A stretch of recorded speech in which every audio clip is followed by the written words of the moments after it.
આ સમયને માટે ઈશ્વર પિતાનો આભાર માનીએ છીએ, કેમ કે આજનો દિવસ પ્રભુએ તેની કૃપામાં આપણને આપ્યો અને આજની સાંજની બાઇબલ સ્ટડીમાં એકઠા મળવાને માટે પ્રભુએ આપણને કૃપા આપી છે, ત્યારે પ્રભુના નામને ધન્યવાદ આપીએ છીએ. આજની સાંજની ઓનલાઈન બાઇબલ સ્ટડીમાં જોડાયેલા પ્રત્યેક વાલાઓનો પ્રભુ ઈસુ ખ્રિસ્તના નામમાં આવકાર કરું છું. સાથે માનવંત બિશપ સાહેબ તથા ડાયસિસના અધિકારીગણનો પણ આ વેળાએ ખાસ આભાર માનું છું કે જેમણે આજની બાઇબલ સ્ટડીની જવાબદારી મને સોંપી છે. ત્યારે આવો આપણે બાઇબલ સ્ટડીમાં જતાં પહેલાં પ્રાર્થનામાં નમીએ, પ્રભુની સહાય માંગીએ, પ્રાર્થના કરીએ. સર્વશક્તિમાન અમારા પ્રેમાળ અને કૃપાળુ ઈશ્વર પિતા, આ સમયને માટે અમે તમારો આભાર માનીએ છીએ. પ્રભુ, આજનો આખો દિવસ દરમિયાન અમને સંભાળ્યા અને આ સાંજની વેળાએ ઓનલાઈન બાઇબલ સ્ટડીમાં એકઠા મળવાને માટે પ્રભુ અમને કૃપા આપી છે. ત્યારે પ્રભુ, અમે તમારો આભાર માનીએ છીએ, તમારા નામને ધન્યવાદ આપીએ છીએ. પ્રભુ, તમારા વચનો અમે શીખીએ, સમજીએ માટે તમારા પવિત્ર આત્મા દ્વારા અમને સહાય અને મદદ કરો. અમારી પ્રાર્થના પ્રભુ ઈસુના નામમાં માંગીએ છીએ. આમેન.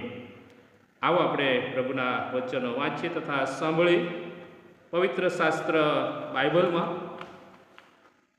જૂના કરારમાં પહેલો રાજા 21મો અધ્યાયને 1 થી 3 કલમ સુધી આપણે પ્રભુના વચનો વાંચીએ તથા સાંભળીએ. ત્યાં ઈશ્વરનું વચન આ પ્રમાણે કહે છે: એ બીનાઓ પછી એમ થયું કે ઇઝરાયેલી નાબોદની એક દ્રાક્ષાવાડી હતી.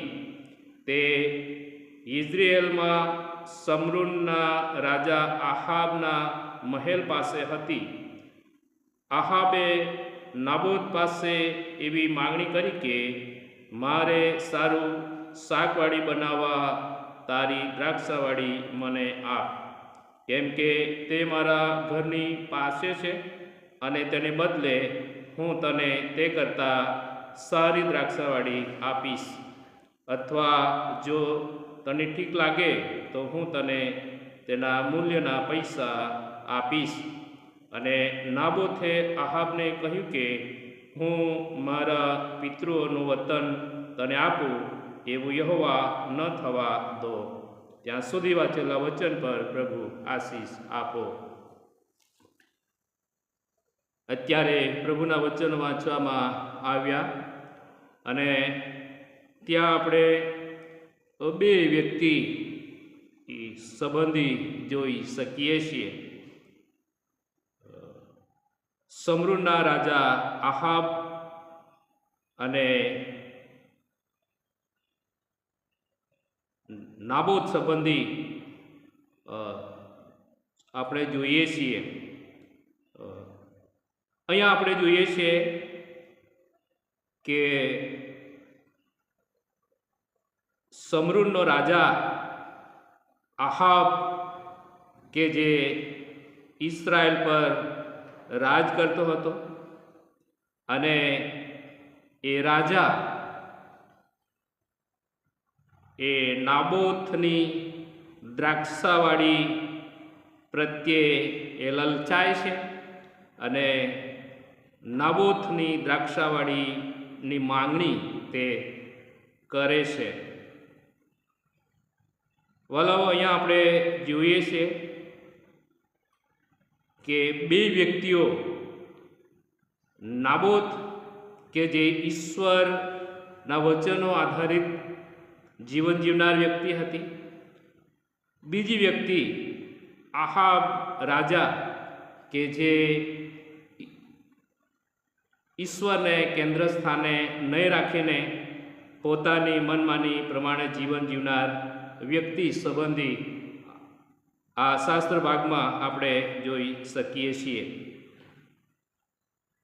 આહાબ રાજા એ રાજા હતો અને એ રાજા હોવા છતાં તેના જીવનમાં રહેલી અસંતુષ્ટ દુષ્ટતાની પરાકાષ્ઠા અહીંયા આપણે જોઈ શકીએ છીએ. આહાબ રાજાની પાસે સઘળું હતું, કારણ કે તે રાજા હતો, તેની પાસે ઘણું બધું હતું. અને તેની સામે આપણે જોઈએ છે કે નાબોતની પાસે જે એક દ્રાક્ષાવડી હતી અને તેની પાસેથી માંગવામાં આવે છે. પરંતુ જ્યારે આહાબ રાજા એ નાબોતની પાસે દ્રાક્ષાવાડીની માંગણી કરે છે, ત્યારે અહીંયા પવિત્ર શાસ્ત્ર બાઇબલમાં 21મો અધ્યાય અને 3જી કલમમાં આપણે જોઈએ છીએ, ત્યાં નાબોથે આહાબને કહ્યું કે હું મારા પિતૃઓનું વતન તને આપું એવું યહોવા ન થવા દો. અહીંયા આપણે જોઈએ છીએ કે ઇસ્રાયેલના 12 કુળોને જે વારસો આપવામાં આવ્યો હતો અને એ વારસામાંનો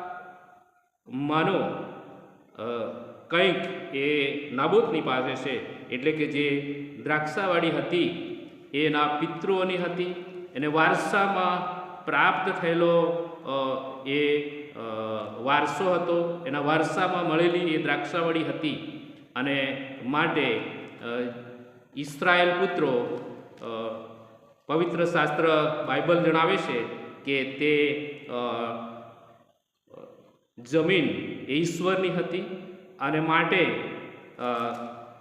તેને આપવાને માટે ના પાડે છે. પવિત્ર શાસ્ત્ર બાઇબલમાં લેવીઓનો પુસ્તક તેનો 25મો અધ્યાય અને 23મી કલમમાં જણાવવામાં આવ્યું છે કે ત્યાં ઈશ્વરનું વચન કહે છે કે અને જમીન સદાને માટે વેચાય નહીં, કેમ કે જમીન મારી જ છે, કેમ કે ત્યાં તો તમે પરદેશી તથા પ્રવાસી છો. આ વચન આધારિત નાબોત એ પોતાની જમીન આપવાની ના પાડે છે. નાબોત એ પોતે જાણે છે કે પોતાની પાસે જે દ્રાક્ષાવાડી છે એ ઈશ્વર તરફથી મળેલો વારસો છે, એ તેનો માલિક નથી, તેને આપવામાં આવેલી છે આ વાડી. અને માટે અહીંયા ઈશ્વરનું વચન એ લેવી ઓના પુસ્તકમાં 25મો અધ્યાયની 23મી કલમમાં બહુ સ્પષ્ટ રીતે જણાવે છે કે જમીન મારી જ છે, જમીન મારી જ છે. આ જમીન, આ દ્રાક્ષાવાડી એ ઈશ્વરની છે, ઈશ્વર તરફથી મળેલી તેની ભેટ છે, ઈશ્વર તરફથી મળેલો તેનો વારસો છે. અને માટે આ વચન આધારિત તે એ આહાબ રાજાને એ જમીન એ વાડી આપવાની ના પાડે છે. પરંતુ આહાબ સંબંધી જ્યારે આપણે જોઈએ છે ત્યારે એ આહાબ એ જાણે કે આ પૃથ્વી પરનો માલિક થઈ બેઠો હોય એવી માનસિકતા એ આહાબ સંબંધી એ છતી એ થાય છે. અહીંયા આપણે જોઈએ છે કે આહાબ એ કહે છે કે આ દ્રાક્ષાવાડી તું મને આપ, કેમ કે તે મારા ઘરની નજીક છે, મારા મહેલની નજીક છે. અને માટે તેની પાસેથી માંગી લે છે. એને કહેવામાં આવે છે કે બીજી કલમમાં જણાવ્યું છે કે આહાબે નાબોત પાસે એવી માંગણી કરી કે મારે સારું શાકવાડી બનાવવા તારી દ્રાક્ષાવાડી મને આપ, કેમ કે તે મારા ઘરની પાસે છે અને તેને બદલે હું તને તે કરતાં સારી દ્રાક્ષાવાડી આપીશ, અથવા જો તને ઠીક લાગે તો હું તને તેના મૂલ્યના પૈસા આપીશ. અહીંયા આહાબ નાબોતની પાસે દ્રાક્ષાવાડીની માંગણી કરે છે અને એ કહે છે કે એના બદલામાં હું તને બીજું આપીશ, એના કરતાં સારી દ્રાક્ષાવાડી તને આપીશ. અને એ કહે છે કે અથવા જો તને ઠીક લાગે તો હું તને તેના મૂલ્યના પૈસા આપીશ. ઘણું બધું આપવાની વાત અહીંયા આહાબ નાબોતને જણાવે છે. પરંતુ એ નાબોત તેનો ઇનકાર કરે છે. ઈશ્વરને કેન્દ્ર સ્થાનમાં રાખીને આ વ્યક્તિ કહે છે કે હું મારા પિતૃઓનું વતન તને આપું એવું યહોવા ન થવા દો. હું મારા પિતૃઓનું વતન તને આપું એવું યહોવા ન થવા દો. અને એ એક બાજુ સામાન્ય નાબોત છે અને બીજી બાજુ રાજસત્તા એ આહાબ છે. અને કોઈ પણ પ્રકારની પરવા કર્યા વગર એ ના પાડે છે. એકદાસ એને મનમાં એવું ધાર્યું હોત કે આ રાજા મારી પાસે માંગણી કરે છે અને જો હું નહીં આપીશ ત્યારે એમાં રહેલા ભય સ્થાનોનો એને વિચાર કર્યો હોત, એને કદાચ એનાથી બી ગયો હોત, પણ એ પ્રમાણે તે કરતો નથી. ઈશ્વરના વચનને પકડી રાખે છે અને તે કહે છે કે મારા પિતૃઓનું વતન તને આપું એવું યહોવા ન થવા દો.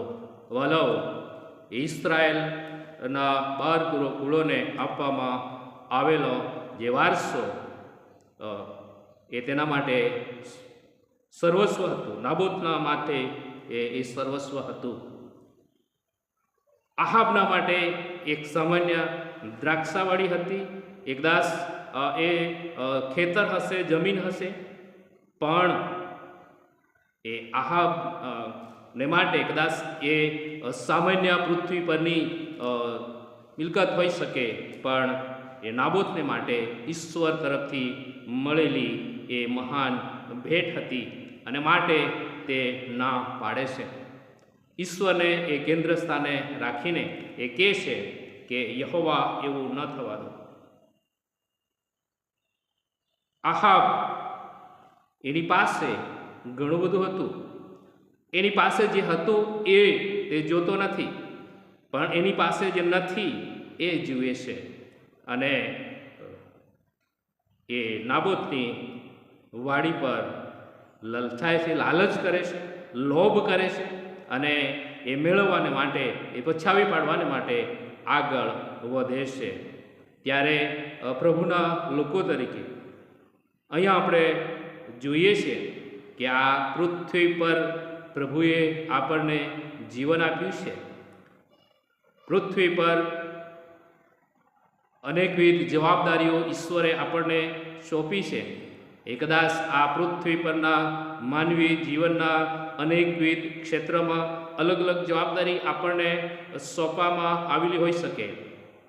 ધર્મસેવકો તરીકે મંડળીમાં પ્રભુના લોકોને દોરવાની જવાબદારી એ કદાચ આપણને આપેલી હોઈ શકે. એ કદાચ આપણા દેશની વ્યવસ્થામાં અનેકવિધ ક્ષેત્રે આપણને અલગ અલગ જવાબદારીઓ આપેલી હોઈ શકે. સામાજિક રીતે કે વહીવટી તંત્ર રીતે કે અલગ અલગ જવાબદારીઓ આપણને આપેલી હોઈ શકે કે જે નાબોત સંબંધી આપણે જોઈએ છે કે તેની જે વારસામાં જે પ્રાપ્ત થયેલું હતું એને તે વિશ્વાસુપણે પકડી રાખે છે. એ પાછલા ભાગમાં આપણે જોઈએ છીએ ત્યારે એની પાછળ ઘણું બધું ષડયંત્ર કરવામાં આવે છે. એ આહાબ રાજાની પત્ની દ્વારા તેની કાન ભંભેરણી કરવામાં આવે છે અને તેની વિરુદ્ધ જૂઠ્ઠા સાક્ષીઓ ઊભા કરવામાં આવે છે. તેને દોષિત ઠરાવવામાં આવે છે અને ત્યારબાદ તેને પથ્થરે મારીને મારી નાખવામાં આવે છે. પણ વલવ નાબોત એ પોતાના વિશ્વાસુપણામાં ટકી રહે છે. નાબોત એ ઈશ્વરના ભય અને બીકમાં એ સતત એ અડગ રહે છે. ત્યારે પ્રભુના લોકો તરીકે, પ્રભુના વલવ તરીકે અગાઉ આપણે જોઈ ગયા એ પ્રમાણે એ અલગ અલગ જવાબદારી આપણને આપેલી હોઈ શકે, પરંતુ એ જવાબદારીઓ આપણે વિશ્વાસુપણે અદા કરવાની છે. એ આપણને આપવામાં આવેલી જવાબદારી એ જવાબદારી છે. આપણે એના માલિક નથી, આપણે એના કારભારી છીએ. ઈશ્વર તરફથી આપણને પ્રાપ્ત થયેલું છે, ઈશ્વરે આપેલું છે અને માટે ઈશ્વરે આપણને જે તે જગ્યાએ સ્થાપિત કર્યા છે, જે તે જગ્યાએ આપણને મૂક્યા છે, એ જગ્યાએ એ જવાબદારીને આપણે વિશ્વાસુ રહીએ, એ જવાબદારીને વિશ્વાસુપૂર્વક વિશ્વાસપણામાં રહીને આગળ વધારીએ. ઘણી બધી વાર એ નાબોદ સંબંધી આપણે જોઈએ છીએ, એ નાબોદની દ્રાક્ષાવાળી પસાવી પાડવા માટે આહાબ એક રાજા હોવા છતાં એ કેવું નાટક કરે છે તે આપણે અહીંયા જોઈ શકીએ છીએ. અને ત્યારબાદ થોડા આગળ વધતા તેની પતિવ્રતા પત્ની તો જુઓ એ કેટલો શ્રેષ્ઠ પતિ પ્રેમ ને લીધે એ એટલું જબરજસ્ત કાવતરું રચવા તૈયાર થઈ જાય છે અને એ નાબોતની દ્રાક્ષાવાળી પસાવી પાડવાને માટે કોશિશ કરે છે. ઘણીવાર સમાજમાં આપણે અલગ અલગ લોકોને એ રીતે એ આહાબની પત્નીની જેમ કાન વંભેરણી કરતા આપણે જોઈએ છીએ. શેતાન અલગ અલગ વ્યક્તિઓનો ઉપયોગ કરીને આપણે આપણા જીવનમાં ઈશ્વરે જે તે જગ્યાએ ઠરાવ્યા છે એ જગ્યામાં વિશ્વાસુ નહીં રહીએ, એ જગ્યામાંથી આપણને દોષિત ઠરાવવાને માટે શેતાન પ્રયત્ન કરે છે. પરંતુ વલવ ઈશ્વરે તમારી અને મારી સાથે છે. ઈશ્વર કદાચ કદી આપણને મૂકી દેતા નથી, ભૂલી જતા નથી. નાબોદ એ હેરાન થાય છે. નાબોદને જૂઠા સાક્ષી ઊભા કરીને મારી નાખવામાં આવે છે, પરંતુ ઈશ્વર તેની નોંધ લે છે. અને અહીંયા આપણે જો તમે પહેલો રાજા 21મો અધ્યાયને તેના 1થી આગળ જો અભ્યાસ કરો તો ત્યાં જણાવવામાં આવ્યું છે કે તેના સંબંધી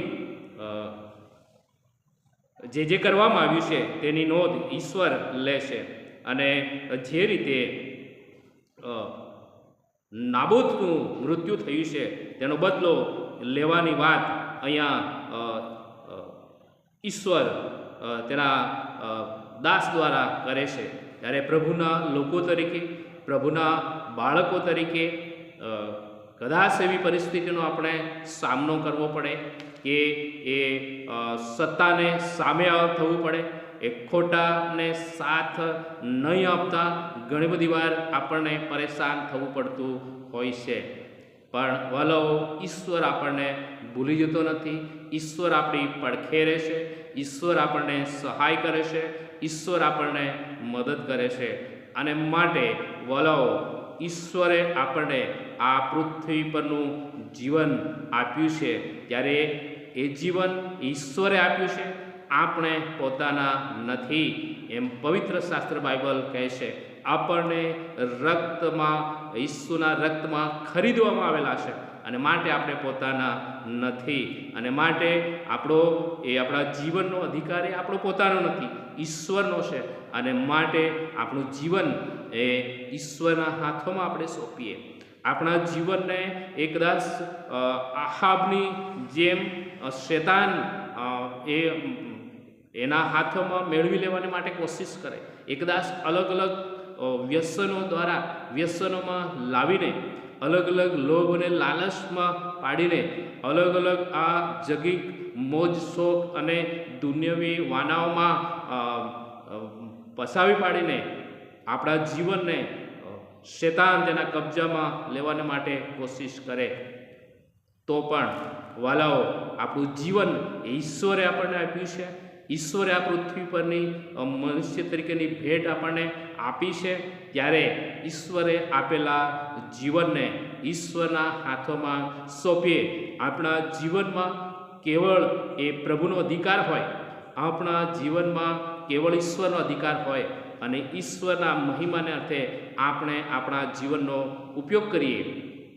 આપણને આપવામાં આવેલી જવાબદારી એ ઈશ્વરના મહિમાને અર્થે એ વિશ્વાસુપણે આપણે અદા કરીએ. કદાચ પરેશાન થવાનો વારો આવે, કદાચ હતાશ કે નિરાશ થવાનો એ વારો આવે, પણ ઈશ્વર એ હંમેશા આપણી સાથે રહેશે. અને માટે વાલાઓ, ઈશ્વરે આ પૃથ્વી પરનું અમૂલ્ય જીવન આપણને આપ્યું છે, અને એ જીવન ઈશ્વરના હાથોમાં આપણે સોંપીએ. ઈશ્વરે આપેલા એ જીવનને આપણે એ સામાન્ય ન ગણીએ. ઈશ્વરે આપેલા જે કદાચ આપણા અલગ અલગ તાલંતો હોઈ શકે, એ ગાવાનું તાલંત હોઈ શકે, એ સારું વાજિંત્ર વગાડવાનું તાલંત હોઈ શકે, એ સુવાર્તા પ્રચાર કરવાનું તાલંત હોઈ શકે, પ્રભુના મહિમાને અર્થે એ વપરાવાનું તાલંત હોઈ શકે, કદાચ તમે પ્રભુની સેવામાં વપરાવાનું તાલંત, અને કદાચ તમારી પાસે આર્થિક રીતે તમે સદ્ધર હોય તો એ આપવાનું તાલંત હોઈ શકે. અને એ તાલંત એ શેતાન છીનવી ન લે એ માટે આપણે કાળજી રાખવાની છે. ઈશ્વરને કેન્દ્ર સ્થાને હંમેશા આપણે રાખવાનો છે. આપણને આપવામાં આવેલો આ પૃથ્વી પરનો વારસો એ ઈશ્વરનો છે. ઈશ્વરના મહિમાને અર્થે આપણે ઉપયોગ કરવાનું ચાલુ રાખીએ. આપણા જીવનો દ્વારા ઈશ્વરને મહિમા આપીએ, આપણા કાર્ય દ્વારા ઈશ્વરને આપણે મહિમા આપીએ. અહીંયા નાબોત એ રાજસત્તા છે, એની પાસે જે વાત કરી રહ્યો છે એ વ્યક્તિ એ રાજા છે, અને એ બીતો નથી, પણ એ ઈશ્વરના વચન આધારિત એ ના પાડે છે અને કહે છે કે, અને નાબોથે અહાબને કહ્યું કે હું મારા પિતૃઓનું વતન તને આપું એવું યહોવા ન થવા દો. અને એ ના પાડે છે. ત્યારબાદ પાછલા ભાગમાં એને જે ઘણું બધું સહન કરવાનો વારો આવે છે. એ કદાચ એને પથ્થરે મારવામાં આવે છે, અને ઘણું બધું સહન કરવું પડે છે. એ જીવન અર્પી દે છે, પણ વાલાઓ, ઈશ્વર એની નોંધ લે છે, એ એળે જતું નથી. અને માટે ફરી પ્રભુના લોકો તરીકે, પ્રભુના બાળકો તરીકે ઈશ્વરે આપણને જે જગ્યાએ મૂક્યા છે એ જવાબદારી, એ કાર્ય, એ જીવન, એ સર્વ ઈશ્વરે આપેલું છે. અને ઈશ્વરના મહિમાને અર્થે ઉપયોગ કરીએ, અને તેમ કરવાને માટે પ્રભુ આપણને કૃપા આપો. શાંત રહીએ અને પ્રાર્થના કરીએ. સર્વ શક્તિમાન અમારા પ્રેમાળ અને કૃપાળુ ઈશ્વર પિતા, આકાશ અને પૃથ્વીના સ્વામી, અમે તમારો આભાર માનીએ છીએ, કેમ કે આ પૃથ્વી પરનું મનુષ્ય જીવન તમે અમને આપ્યું છે, અને અમે પોતાના નથી. અને માટે પ્રભુ, અમને આજ પૃથ્વી પર જે કંઈ જવાબદારી સોંપી છે એના અમે માલિક નથી. અને માટે તમે આપેલી જે જવાબદારી છે, તમે આપેલું જીવન છે, તમે આપેલા તાલંતો છે, એ શેતાન અમારી પાસે છીનવી લેવાના માટે ગમે તેટલા પ્રયત્નો કરે, પણ પ્રભુ, તમને પ્રથમ સ્થાન આપીને તમે આપેલા જીવન અને કાર્યો અને તાલંતો તમારા મહિમાને અર્થે ઉપયોગ કરવાને માટે અમને કૃપા આપો. અમારી પ્રાર્થના પ્રભુ ઈસુ ખ્રિસ્તના પવિત્ર નામમાં માંગીએ છીએ. આમેન.